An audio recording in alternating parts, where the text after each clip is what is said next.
세례 요한은 아주 유능한 사역자였습니다. 사람들은 그의 말씀을 듣기 위해 사방에서 나아왔습니다. 성령 하나님은 세례 요한을 통해서 역사하셨습니다. 그리고 성령 하나님의 역사로 인해서 사람들은 요한의 메시지를 들을 때 회개했습니다. 요한의 말씀은 아주 실천적이었습니다. 사람들이 진심으로 회개했다면 그 증거가 삶에도 나타날 것이라고 했습니다. 이렇게 세례 요한은 메시아가 오실 때를 대비해서 사람들의 마음을 준비시켰습니다. 지난주에는 세례 요한이 죄를 회개하는 사람들에게 세례를 주는 사역을 담당했음을 함께 살펴보았습니다. 하지만 그것은 앞으로 예수님께서 베푸시게 될 세례와는 차이가 있었습니다. 요한의 세례는 메시아의 오심과 그분의 사역을 위해 사람들을 준비시키는 데 목적이 있었죠.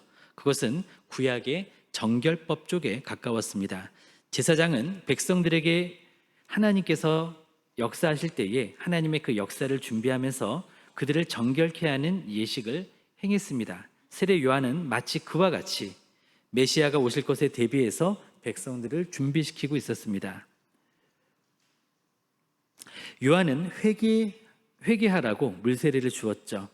그러나 그는 또 동시에 이렇게 말했습니다. 자신보다 능력이 많으신 이가 오시면 그가 성령과 불로 세례를 줄 것이라고 말했습니다.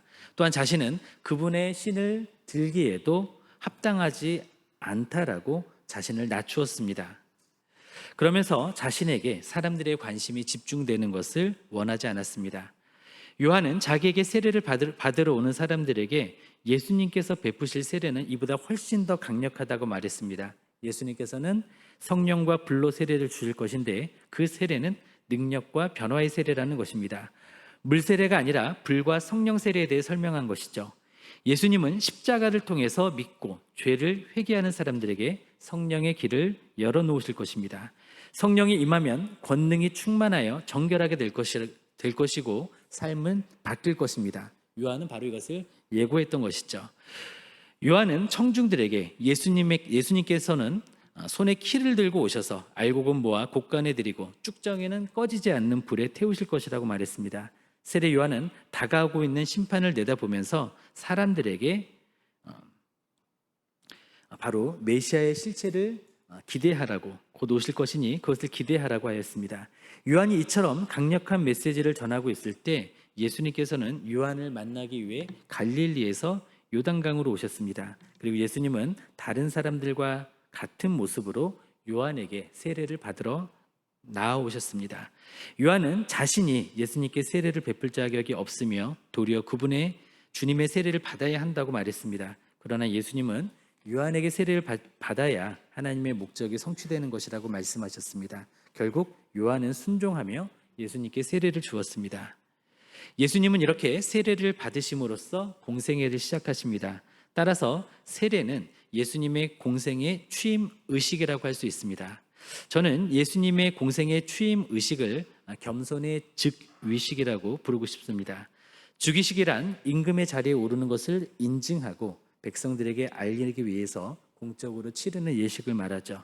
이러한 즉위식은 보통 화려하고 웅장하게 이루어집니다. 특히나 유럽의 군주국에서는 대관식을 갖죠.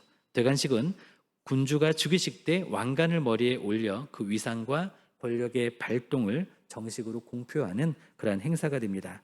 그런데 예수님께서는 구원자이자 심판자이시지만 죄인인 우리들과 같은 모습으로 세례를 받으셨습니다. 그리고 우리와 같이 되셨습니다. 그리고 그 머리에는 왕관이 아니라 장차 가시면류관이 씌워지게 될 것입니다.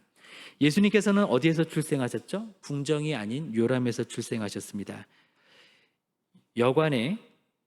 궁정의 요람이 아닌 여관의 구위에서 누이셨습니다. 그리고 수도 예루살렘이 아닌 나사렛이라는 촌동네에서 자라셨습니다. 그리고 대관식이 아닌 세례식으로서 왕으로서의 공생애를 시작하셨습니다. 우리의 왕 예수님, 겸손의 왕 예수님은 낮은 데에서부터 우리를 끌어올려 천국까지 인도하시는 분이십니다. 오늘은 예수님의 즉위식이 일어난 장소인 요단강이 주는 의미에 대해서, 그리고 즉위식이 왜 대관식이 아니라 세례식으로 치러졌는지 그 이유를 살펴보기를 원합니다. 그리고 예수님의 왕권이 어떻게 공포되었는지를 살펴보기를 원합니다. 첫째로 우리는 요단강 너머의 천성을 바라보는 삶을 살아야 합니다. 예수님은 이 땅에 태어나셨을 때부터 목에 현상금이 걸려 있었습니다. 헤롯 왕은 예수님을 죽이기 위해서 베들레헴에 사는 2살 이하의 남자 아이들을 모조리 죽이라고 명령했습니다. 요셉은 이때 꿈속에서 천사의 지시를 받아 마리아와 아기 예수님을 데리고 애굽으로 피신을 했죠. 그리고 헤롯이 죽은 후에 천사는 다시 요셉에게 현몽하여 아기 예수님과 아내를 데리고 이스라엘 땅으로 다시 돌아가라는 지시를 받습니다. 그래서 나사렛이라고 하는 동네에 가서 살게 됩니다. 그리고 예수님이 30세가 되셨을 때 세례 요한이 등장하고 곧이어 예수님이 등극하신 것이죠. 지금까지는 현상금 걸린 아기로만 등장했던 그 예수님이 공적인 삶, 즉 공생애를 시작하신 것입니다. 주님은 어떻게 공생애의 첫걸음을 떼셨습니까? 우리 주님은 유대와 예루살렘과 갈릴리를 휩쓸던 회개의 분위기 속에서 요한 앞에 겸손히 서서 세례를 요청하는 한 사람으로서 자신을 나타내십니다. 주님은 자신의 눈앞에 모든 것을 심판하시는 하나님과 동일한 분이시죠. 그런데 그 모습이 아니라 그 반대편에 선 모습으로 등장하셨습니다. 예수님은 회개해야 되는 사람들과 동일한 모습으로 등장하셨습니다. 이렇듯 왕이신 예수님은 자기 백성의 자리와 함께 하셨습니다. 자기 백성의 회개에 동참하셨습니다. 자기 백성의 삶을 사시고 궁극적으로는 자기 백성의 죽음을 죽으심으로 자신을 겸손하게 그 백성과 동일시하실 작정이셨던 것이죠. 세례 요한을 통해 사람들이 물세례를 받았던 곳은 어디였을까요? 바로 요단강이었습니다. 그리고 예수님은 이곳에서 세례를 받으셨습니다. 요단강은 어떤 곳이죠? 이스라엘이 출애굽해서 약속의 땅 가나안에 입성하기 위해서 건넜던 강입니다. 요단강은 이스라엘이 애굽에게 압제당하던 노예 종족에서 해방이 되어서 하나님의 백성으로서 하나님께서 약속하신 땅 가나안에 입성하기 위해 건넜던 곳입니다. 세례 요한은 이미 패망해버린 나라의 잔해 위에 살고 있는 하나님의 백성들에게 하나님 나라의 회개를 선포했습니다. 하나님의 나라와 회개를 선포했습니다. 그러자 예루살렘과 온 유대와 요단강 사방에서 사람들이 몰려왔습니다. 그리고 그들의 선조들이 약속의 땅에 들어가기 위해 건넜던 그 요단강에서 하나님 나라의 백성다운 거룩함을 갖추기 위해 회개의 세례를 받았던 것이죠. 이렇듯 요단 강가는 유대인들이 하나님 나라에 들어가기 위한 준비를 하기에 가장 적합한 장소였습니다. 요한은 요단강에서 세례를 주는 것으로 새 출애굽과 새 가나안 입성을 재현하고 있었던 것입니다. 그리고 예수님은 그 자리에 나타나셨습니다. 그리고 그 자리에서 세례를 받으셨습니다. 예수님은 우리가 죄악에서 건짐을 받아 영원한 천국의 도성 하나님의 나라로 우리를 인도하시고 우리를 천국의 백성이 되게 하시기 위해서 요단강에서 세례를 받으셨던 것입니다. 지금의 그리스도인 우리들은 어떻죠? 복음을 믿고 예수님을 주와 그리스도로 영접하면 그 순간 성령 하나님은 우리 안에 임재하십니다. 이때부터 성령께서는 우리 안에 사십니다. 이것이 바로 성령 세례입니다. 그렇게 우리는 다시 태어나는 것이죠.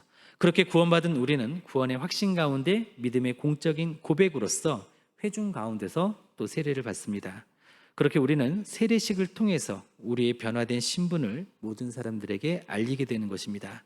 그런 우리들은 존재적으로는 이미 요단강을 건넌 사람들입니다. 그런데 실천적으로 우리는 어떻죠? 아직 요단강 언저리에서 건널까 말까 주저하고 있는 모습일 때가 많습니다.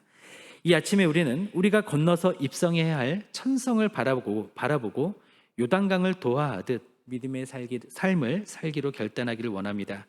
그래서 지상에서 천성의 은혜를 누리며 살 것을 결단하기를 바랍니다. 두 번째로 우리는 사생활을 청산하고 사명자로서의 공적 생애를 살아야 합니다. 요한은 물로 세례를 주면서 회개를 외쳤습니다.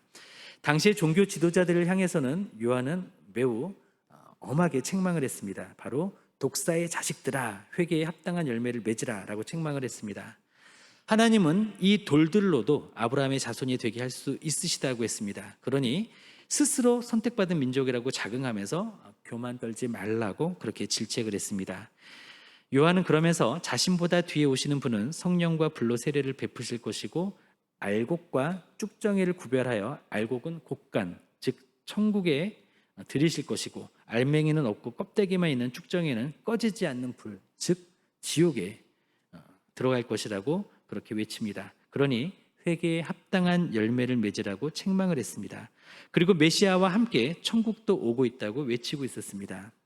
그리고 요한 자신은 회개의 세례를 베풀 뿐이라고, 자신의 역할은 예비자일 뿐이라고 그렇게 분명히 밝힙니다.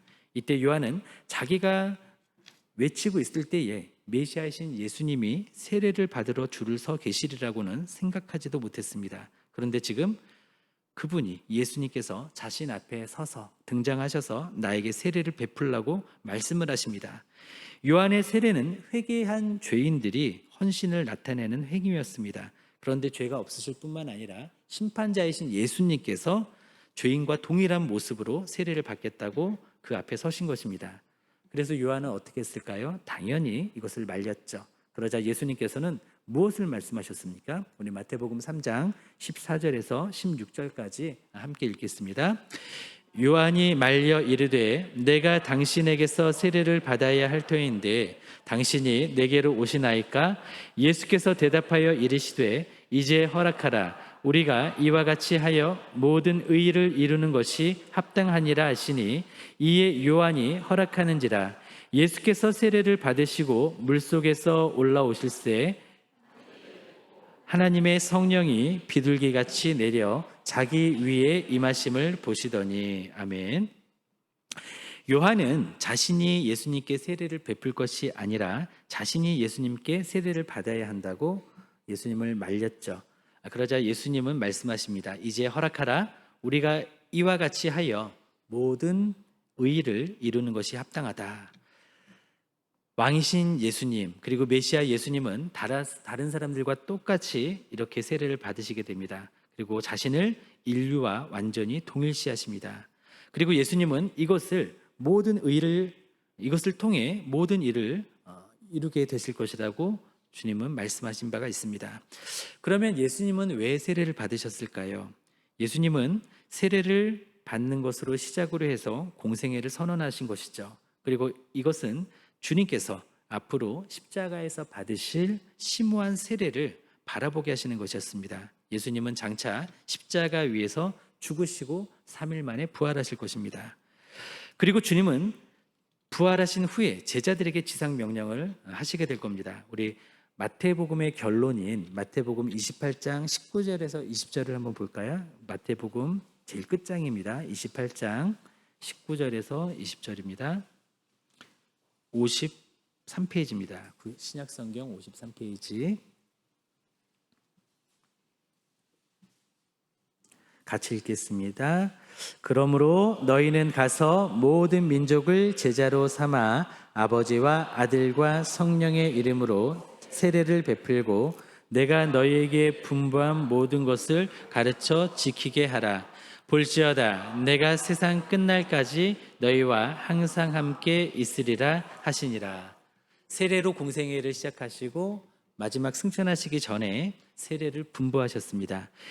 예수님은 부활하신 후에 제자들에게 세례를 베풀라고 촉구하시게 됩니다. 주님이 요한에게 세례를 받으셨던 것은 장차 제자들이 따라야 할 그 모범을 제시하시기 위함이기도 했습니다.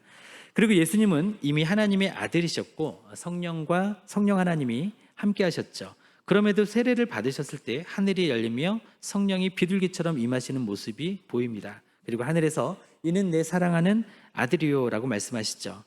이것은 세례를 통해서 그 사실을 공적으로 선언하신 것입니다. 그리고 우리는 세례 받으시는 예수님을 보면서 예수님이 참 하나님이신 동시에 참 인간이시라는 사실을 확인할 수가 있게 됩니다. 세례는 무엇입니까? 세례는 거듭난 사람만이 하나님의 나라에 들어갈 수 있다라는 사실을 우리에게 알려줍니다. 세례는 우리에게 또 어떤 것을 말합니까?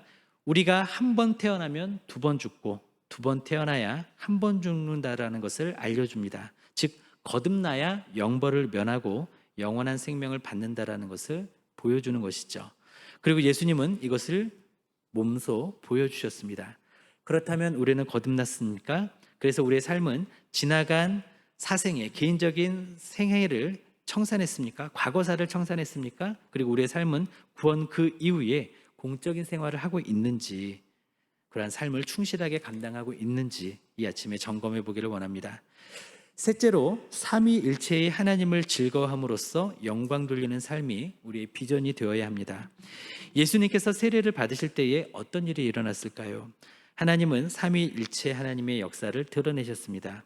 예수님께서 세례를 받고 물 밖으로 나오시자 하늘이 열리고 하나님의 성령이 비둘기같이 예수님께 내려 예수님께 임하셨습니다. 그리고 하늘로부터 소리가 있었죠. 이는 내 사랑하는 아들이요 내 기뻐하는 자라. 예수님께서 세례를 받으실 때 삼위일체의 세 위격이 모두 나옵니다. 하나님은 우리의 인격 이상의 존재이시잖아요. 그래서 인격이라는 표현보다는 신학적인 표현으로 하나님은 삼위의 그 위격을 가지셨다. 인격 대신에 위격이라는 표현을 씁니다. 성자 예수님은 삼위일체의 제2의 위격이신 성자 예수님은 물에서 올라오셨죠. 세례 받고. 그리고 성령 하나님 제3의 위격이신 성령 하나님께서는 비둘기처럼 이때 내려오셨습니다. 그리고 성부 하나님 제1의 위격이신 성부 하나님은 하늘에서 말씀하셨습니다. 예수님의 세례는 이처럼 성삼위 하나님의 세 위격을 명확하게 구분하시면서 동시에 보여주셨습니다. 그리고 아까 우리가 마태복음 마지막 장에서도 읽어보았지만 어떻게 세례를 주라고요? 성부와 성자와 성령의 이름으로 세례를 주라고 삼위의 하나님의 이름을 모두 언급하시죠. 그리고 이때 예수님께서 요단강에서 세례를 받으실 때 사람들은 이 모든 광경을 지켜보았습니다. 하늘의 열림과 성령의 임재하심, 그리고 하늘에서 들리는 소리를 목격하고 그것을 본 사람들은 모두 놀라고 큰 충격을 받았을 것입니다. 한편 하나님의 성령은 비둘기 같은 모양으로 내려왔는데 성령께서 비둘기 같은 모양으로 내려오신 그 이유는 무엇일까요? 아마 비둘기 자체에도 중요한 의미가 있을 수 있습니다.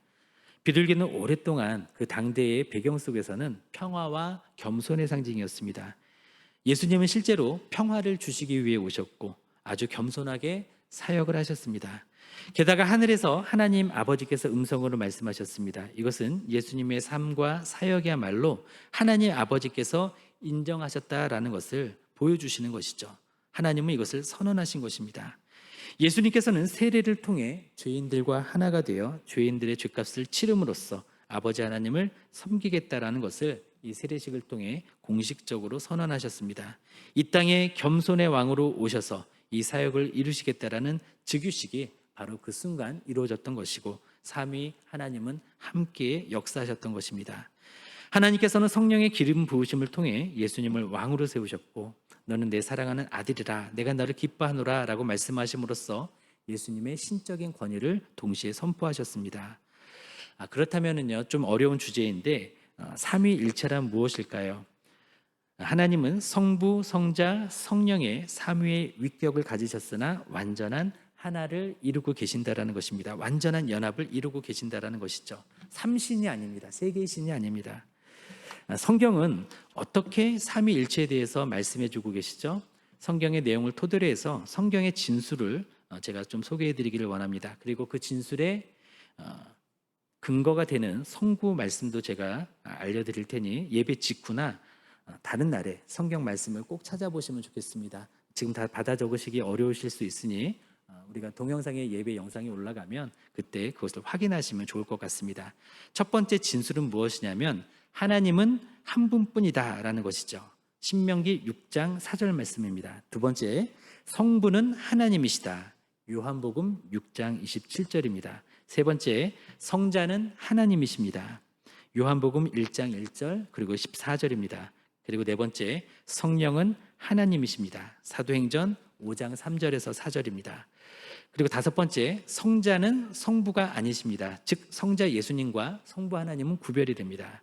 요한복음 20장 17절입니다. 그리고 여섯 번째, 성자는 성령이 아니십니다. 즉 성자 예수님과 성령님은 구별되십니다. 요한복음 14장 26절입니다. 그리고 일곱 번째, 성령은 성부가 아니십니다. 즉 성령 하나님과 성부 하나님은 구별이 되십니다. 요한복음 14장 26절입니다. 그리고 여덟 번째, 하나님은 셋이 아니라 한 분이십니다. 즉 성부, 성자, 성령 하나님은 구별되시나 한 분이십니다. 고린도전서 8장 6절입니다.